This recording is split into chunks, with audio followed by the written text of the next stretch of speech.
Can you guys hear me okay? We can. Yep. Welcome to the show. Okay, I had a question for you. I just wanted to ask, this leads to another question, but I wanted to know your opinion or what your thought is on where blacks and whites came from. Did they come from the same ape? I wanted to know if you feel blacks and whites came from the same ape. From the same ape? All humans share a common ancestor, so yes. Okay, so an did ape-like black and white diverge from there, and maybe perhaps one was more advanced? They evolved faster, because I don't see them evolving the same progression. How does that happen? I don't. Okay, so I don't necessarily know what you mean, because evolution isn't a ladder. There's no goal. There's no more evolved or less evolved. So the concepts that you're talking about just don't make sense in the light of the science. How did whites and blacks, how did they diverge? How do we have blacks and how do we have whites? They're just variations among the same race. I don't think that we've evolved any differently. Yeah, I mean, we evolve, and there are changes that take place, and one of those changes, probably due to isolation, population isolation, is skin pigmentation. Why are you just focused on black and whites? Because, first of all, there's an incredibly broad spectrum of ethnic diversity on the planet just among humans. But that doesn't say anything about who's more evolved or less evolved. Well, what I'm trying to ask is how did white and black people come about? Because if they're from the same ape, how did we get black skin and how did we get white skin? The same way we got people with, different shaped eyes, the same way we got people with different body types. Right, diversity. We have to have a genetic code for diversity. But how did we get black and white skin if we're all from the same ape? I just told you. Racism is a prejudicial view of ethnicities that are based on biases that have nothing to do with... Look. I want to give you a scenario that happened just 100 years ago. When Darwin said that the Australian Aborigines were descendants of an ape man, we had explorers go out there and they killed thousands of men. They were called skull hunters. They killed these guys and brought them back to zoos. And on display for people to look. We have some of the skulls in museums. And you guys sit there and talk about the Salem witch trials, which they William, for that. William. Yes. Darwin was wrong, and the people who did that were wrong. There's nothing about evidence. Would you shut up and let me finish? They did. Would you shut up and let me finish? Go for it. There's nothing about evolution, properly understood, that leads to that. That is people coming to the wrong conclusion. Now, you compared this to, you guys want to complain about the Salem witch trials, and that's because in the Bible it specifically says, "Thou shalt not suffer a witch to live." There is nothing like that in evolution. There's nothing in the genetic code that says, "Thou shalt dislike the person whose color is different from yours." It doesn't work that way. You're comparing a scientific understanding of the diversity of life with a book that explicitly says to kill people. And you're saying, wow, to me? Well, I'm yet to see where it says in the New Testament, not the Old Testament, New Testament, because we're under a new covenant, where it says to kill people that are witches.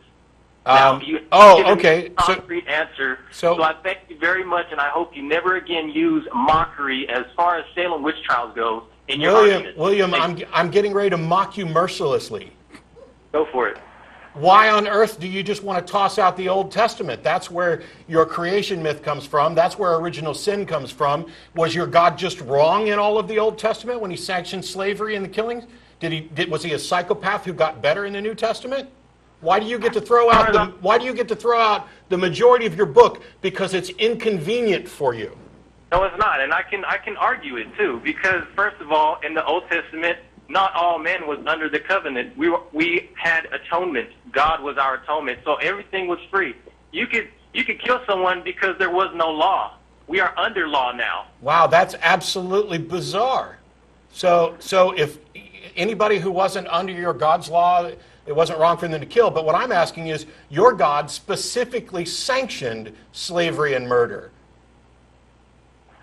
No, he didn't. How? Exodus 21. Have you not read it? It specifically tells you who you can enslave and who you can't, and how much to pay for them, and that you can beat them as long as they don't die.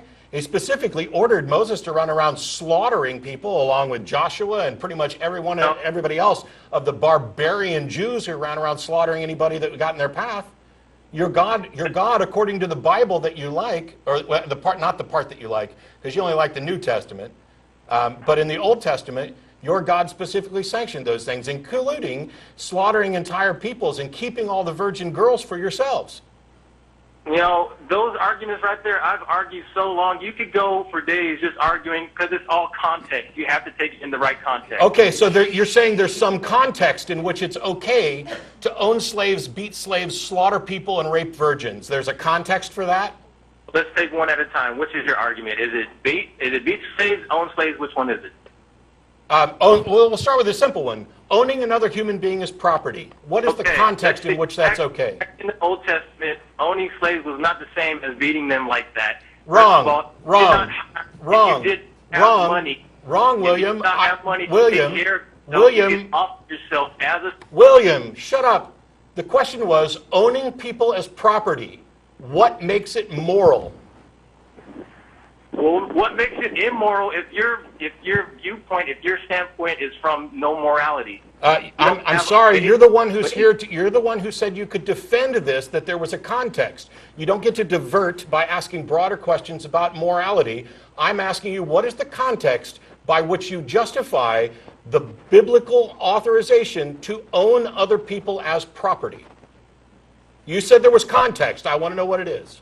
Okay, well, like I said, back then, if you did not have money to support yourself, people offered themselves as slaves for work. This is not about indentured servitude. This is about owning people as property. Word for word, what is the context that I'm missing?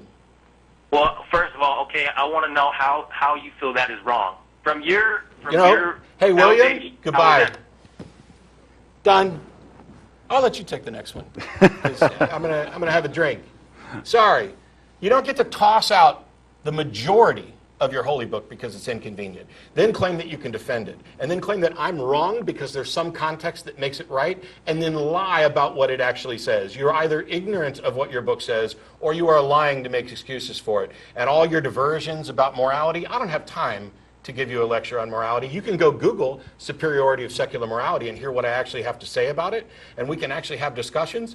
But I think you're being incredibly dishonest because I think we both agree, like almost everybody on the fucking planet, that owning another human being as property that you can pass down to your kids is immoral, and yet your book sanctions it. And by the way, killing witches, immoral.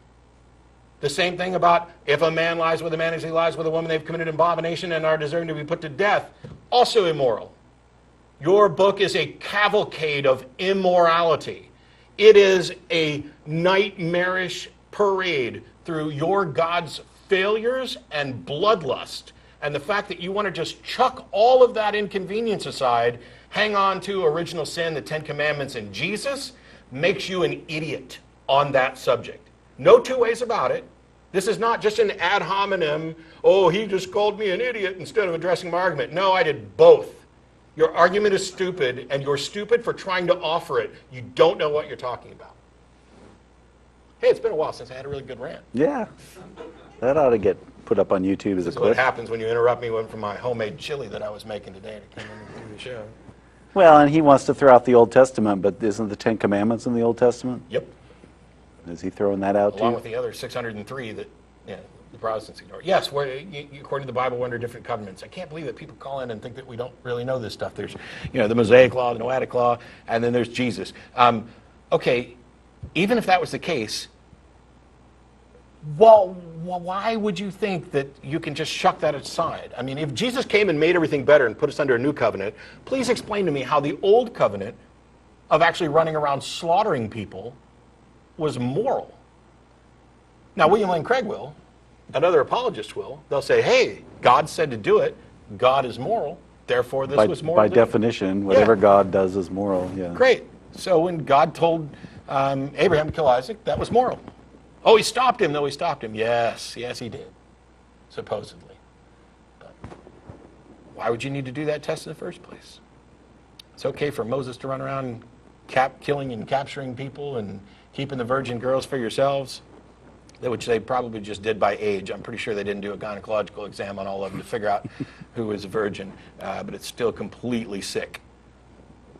But hey, what do I know? I'm just a godless heathen who spent 80 or 20 some odd years teaching and preaching this stuff. Alex and